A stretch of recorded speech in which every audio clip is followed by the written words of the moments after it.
نحمده ونصلي ونسلم على رسوله الكريم وعلى آله وأصحابه أجمعين اما بعد فاعوذ باللہ من الشیطان الرجیم بسم اللہ الرحمن الرحیم۔ عزیزان محترم، اللہ تعالیٰ کی بہت ہی پیاری نعمت بھنڈی، آج ہم اس کے بینیفٹ کے حوالے سے بات کریں گے کہ بھنڈی کھانے کے فوائد کیا ہیں۔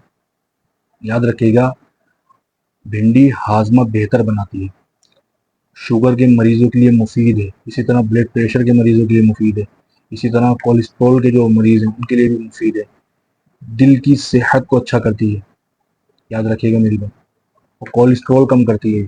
جن کو کولیسٹرول کا مسئلہ ہے نا، انہیں چاہیے کہ وہ بھنڈی کھائیں۔ اسی طرح قوت مدافعت کو مضبوط کرتی ہے، اسی طرح وزن کم کرنے میں مددگار ہے، ہڈیوں کو مضبوط کرنے میں مدد دیتی ہے، اسی طرح جلد اور بالوں کی صحت بہتر بناتی ہے۔ یہ بھنڈی کے فائدے بتا رہا ہوں، آپ کو بات سے لوگ ہیں تو بھنڈی نہیں کھاتے۔ ہمیں اللہ تعالیٰ جل جلالہ کی ہر نعمت کھانی چاہیے، ہر نعمت کھانی چاہیے، کسی نعمت پر ناک منہ نہیں بنانا چاہیے۔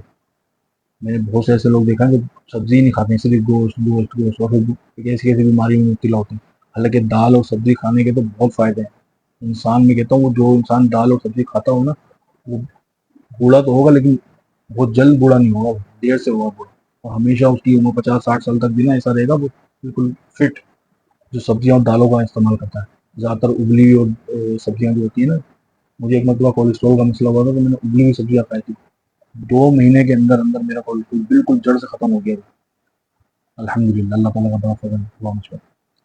تو سبزیاں کھائیں، سبزیاں استعمال کریں، اور دالیں استعمال کریں۔ گوشت کبھی کبھار بنا لیا کریں، گوشت کے تو بہت جو ہے نا سائڈ افیکٹ ہے، خاص طور پر گائے کے گوشت کے، وہ ان کے لیے جن کو دل کا مریض ہے، جو شوگر کے مریض ہے، بلڈ پریشر کے مریض ہے۔